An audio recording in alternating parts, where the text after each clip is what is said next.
Hello kids!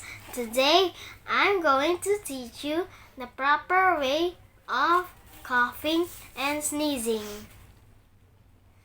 Covering coughs and sneezes and keeping hands clean can help prevent the spread of influenza and COVID-19.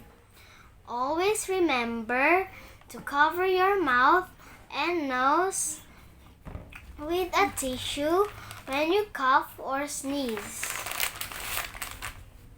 Achoo! Throw used tissue in trash. If you do not have a tissue, cough or sneeze into your elbow, not in your hand.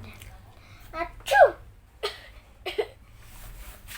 Always remember to wash your hands and use at least 60% alcohol. If you are ill, you should try to distance yourself from others so you do not spread the germs. Thank you and stay safe.